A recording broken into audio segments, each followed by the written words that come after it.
জয় জগন্নাথ। আজকের দিনটা শুরু করলাম জগন্নাথ দেবকে সাথে নিয়েই, কারণ আজকে তো জগন্নাথ দেবের রথযাত্রা। আর জানো তো আমাদের গ্রামেও না জগন্নাথ দেবের রথযাত্রা হয়। আর যেহেতু জগন্নাথ দেবের রথযাত্রা, তো মা আমাকে অনেকক্ষণ থেকে সকালবেলা ডাকছিল, কিন্তু রাতে যেহেতু একটু বেশি রাত জেগে ফেলেছিলাম, তাই জন্য ঘুম থেকে উঠতে আজকে অনেকটা লেট হয়ে গিয়েছিল। ওই 8টা সাড়ে 8টার মতো। ঘুম থেকে যেহেতু লেট করে উঠেছি, কিছু করার নেই আর। তার জন্য আমি ঘুম থেকে উঠে আমি আমার সকালে যে জলটা খাই সেই জলটা খেয়ে নিয়েছিলাম। তারপরে 1 কাপ চা আর 2টো বিস্কুট খেয়ে নিয়েছিলাম।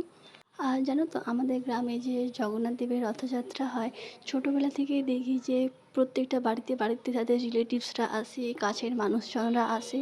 তখন না প্রচণ্ড আনন্দ হয়, খাওয়া দাওয়া, হই হুল্লোড়, মেলা, জগন্নাথ দেবের রথযাত্রা দেখা, রথ টানা, সমস্ত কিছু হয়, অনেক আনন্দ হয়।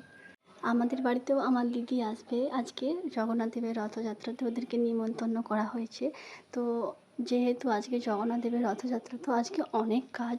আর আমি আজকে ঘুম থেকে অনেকটা লেট করে উঠে ফেলেছি। তাই আমি সকালবেলা ঘুম থেকে উঠে আগে ফ্রেশ হয়ে আমি আমার চা খেয়ে তারপরে বিছানাটা গোছাতে শুরু করে দিয়েছি। যেহেতু ওরা এসে যাবে, আর ওরা এসে গেলে আমার কোনো কাজ হবে না। বিছানাপত্র তো গোছানো তো দূরের কথা, আমার নিজের কাজটুকুনও হবে না। তাই সবার আগে আমি আমার বিছানাটাকে পরিষ্কার করে নিয়েছিলাম। আমার বিছানার যে বেড কাভারটা আছে সেটাকে চেঞ্জ করেছিলাম, বালিশগুলো সমস্ত কিছু চেঞ্জ করেছি, বেডশিটগুলো গুছিয়ে বাগিয়ে পাট করে নিয়েছি। ওরা আসার আগে যতটুকু যা কাজ সারার হয় আমার নিজের, সেটুকু আমি সেরে নেওয়ার চেষ্টা করছি। আগের দিন আমার রুমের কিছু কর্নারগুলো পরিষ্কার করেছিলাম, তো কিছু কর্নার বাকি রয়েছে, আর কিছু কর্নার আগের দিন পরিষ্কার করে নিয়েছিলাম। সেটার মধ্যে বিছানাটা আগের দিন আমি পরিষ্কার করতে পারিনি, তো আজকে আমি বিছানাটাকে পরিষ্কার করে নিচ্ছি ভালো করে। ওরা আসার আগে আমি এই কারণেই পরিষ্কার করে নিচ্ছি সমস্ত কিছু, কারণ ওরা এসে গেলে আমাকে আর কিছু পরিষ্কার করতে দেবে না। আমি সমস্ত কিছু একদিক থেকে গোছাতে থাকবো, আর ওরা ভাই বোন মিলে দুজনে একদিক থেকে সমস্ত কিছু ঢেলে ফেলে অগোছালো করতে শুরু করে দেবে। তাই জন্য ওরা আসার আগেই আমি সমস্ত কিছু গুছিয়ে নেওয়ার চেষ্টা করছি। আর জানো তো ওরা আসলে না আমার আর কিছু করতে ইচ্ছে করে না, যেহেতু ওরা অনেক দিন ছাড়া ছাড়া এখন আসে। আর বেশি দিন থাকেও না, এখন ওই 2-1 দিন করে থাকে, দিয়ে চলে যায়। তাই যতটা যা পারি ওদের সঙ্গে টাইম স্পেন্ড করার চেষ্টা করি। ওরা চলে গেলে তো ওদের সাথে আর টাইম স্পেন্ড করতে পারবো না, তাই জন্য যতটা যা হয় ততটা ওদের সাথে আমি টাইম স্পেন্ড করার চেষ্টা করি, ওদেরকে টাইম দেওয়ার চেষ্টা করি। জানো তো আজকে দেখছি আকাশে একবার করে রোদ বেরোচ্ছে, একবার করে আকাশটা পুরো কালো হয়ে যাচ্ছে, মেঘ ধরে যাচ্ছে। সকালে তো দেখলাম ঝমঝম করে বৃষ্টি চলে এসেছে, জানি না কি হবে। দুপুরের দিকে দেখলাম যে আকাশটা একটু পরিষ্কার আছে, রোদটা বেরিয়েছে। এবার বিকেলের দিকে কি হবে জানি না, যদি বৃষ্টি হয়ে যায় তাহলে তো একদম সব শেষ, পুরো কাদায় ভর্তি। আর জানো তো বৃষ্টি না হলে মাঠঘাট চারিদিক একদম পরিষ্কার পরিচ্ছন্ন শুকনো থাকলে সেটার একটা আনন্দ আলাদাই। আর বৃষ্টি হয়ে গেলে তো সেই আনন্দটা একদম মাটি হয়ে যায়, কিছু আর থাকে না। তো চলো দেখা যাক কি হয়, আদৌ বৃষ্টি হয় না হয়নি। আর যদি বৃষ্টি না হয় তাহলে তো খুবই ভালো, রাস্তাঘাট একদম শুকনো থাকবে, কাদা কিছু হবে না। বৃষ্টি না হলে তো বেশ ভালো, আমার তো খুব ভালো, আমার কেন সবারই বেশ ভালো হবে। তোমাদের সাথে গল্প করতে করতে আমার বিছানাটা একদম গোছানো হয়ে গেছে। এবার খাটের যে স্ট্যান্ডটা আছে ওইগুলো পরিষ্কার করব। আমি তো 1 সপ্তাহ আগে পরিষ্কার করেছি, জানি না কেন এত ধুলো জমছে, আমি কিছু খুঁজে পাই না। 1 সপ্তাহ আগে পরিষ্কার করার পরেও এত ধুলো জমে যাচ্ছে। ধুলো জমে গেলেও তো কিছু করার নেই না, সেটা আমাকে পরিষ্কার করতে হবে। তো তাই জন্য আমি নিজেই এই খাটের স্ট্যান্ডগুলো সমস্ত কিছু পরিষ্কার করে নিচ্ছি।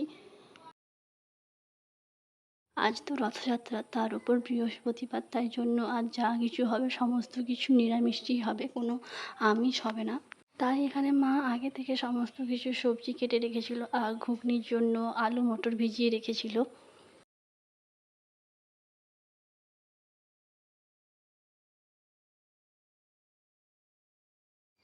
মা আগে থেকে এখানে সকাল সকাল পটল, আলু, গাজর সমস্ত কিছু সবজি কেটে রেখেছিল। সকালবেলা মুড়ি খাওয়ার পর আমি 1 প্যাকেট দোকান থেকে চিড়ে ভাজা কিনে নিয়ে এসেছিলাম, তো সেই চিড়ে ভাজাটাই এখন খেয়ে নিচ্ছি। আর মা এখানে একদম রান্না তো বসিয়ে দিয়েছে, প্রথমে শাক ভাজা করে নিয়েছি, এটা হচ্ছে সুজনি শাক। আগেই তোমাদেরকে বলেছিলাম আজ যেহেতু রথযাত্রা, তাই জন্য মা আর কোনো ননভেজ করেনি, সমস্ত কিছু ভেজ করেছে। তো তাই জন্য পেঁয়াজটা দেয়নি এখানে শাক ভাজাতে, লঙ্কা ফোড়ন দিয়ে রান্নাটা করে নিয়েছিল। আর মা এখানে ডালটা প্রেশার কুকারে প্রথমে সিটি দিয়ে দিচ্ছে, আর তার সাথেই পুরো গাজরটা দিয়ে দিয়েছে। প্রেশার কুকারে একসাথে সব কিছু সেদ্ধ করে নিয়েছে। এরপর মা এখানে তেলে কী সব দিয়ে দিয়েছে আমি জানি না, সেটাকে ভেজে নেওয়ার পর ডালটা দিয়ে দিয়েছে। ডালটা তো একদম রেডি হয়ে গেছে, আর কিছু রান্নাবান্না বাকি আছে যেটা পরে করবে। এখানে তো মহারাজ এসেই গেছে, আর ও আমাকে কিছু একটা দেখাচ্ছিল যেটা আমি দেখিনি, তাই জন্য ওর রাগ হয়েছে। যাই হোক, দুপুরবেলা ওর খেতে ইচ্ছে করেছে বিস্কিট আর কেক, তাই জন্য ওকে কিনে দিতে হয়েছে। আর সেখান থেকে আমি এক টুকরো কেক আর দুটো বিস্কুট নিয়েছিলাম। আর এখানে দেখো তিতলি এখানে সাইকেলটায় ওঠার চেষ্টা করছে, যদি একবার পড়ে যায়।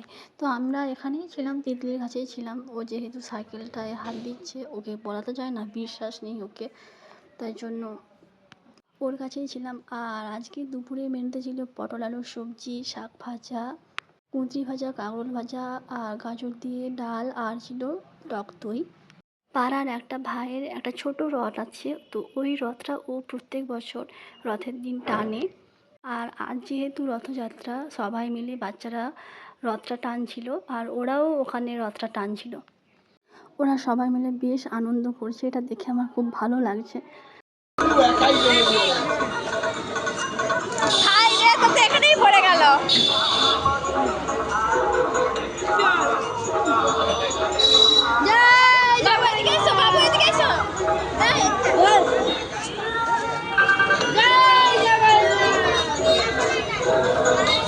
বাচ্চাদের রথ টানা হয়ে যাওয়ার পর আমি আর আমার একটা বৌদি জিলিপির দোকানে চলে গিয়েছিলাম জিলিপি কেনার জন্য, বাচ্চাদেরকে সমস্ত জিলিপি দেওয়ার জন্য। আর এখানে গরম গরম জিলিপি ভাজছে দেখে এই দোকানটা থেকে নিয়ে নিলাম জিলিপি গরম গরম। রথটা টানা হয়ে যাওয়ার পর যেই ভাইটার রথটা, সে বলছে আজকে তোমাদের বাড়িতেই থাকবে রথটা, এটা মাসি বাড়ি, তো যেদিন ফের রথ সেই দিন ওকে নিয়ে যাব আমি। তো আজকে ও এখানেই থাক, তাই জন্য ওকে এখানেই রাখা হয়েছে আমাদের বাড়িতেই।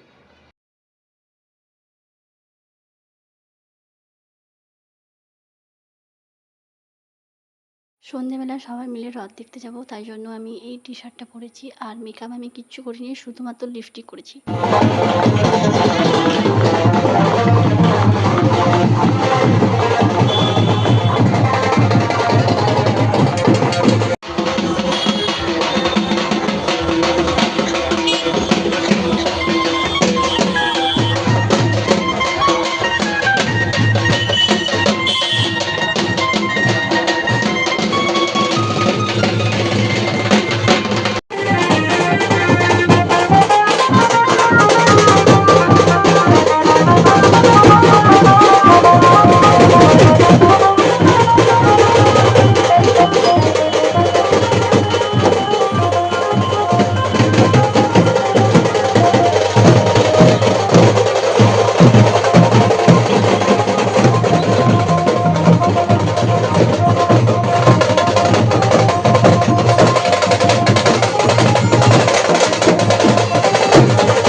রথ দেখে তো আমরা বাড়ি চলে এসেছি, আর তিতলির মুখটা তোমরা শুধু দেখো একবার।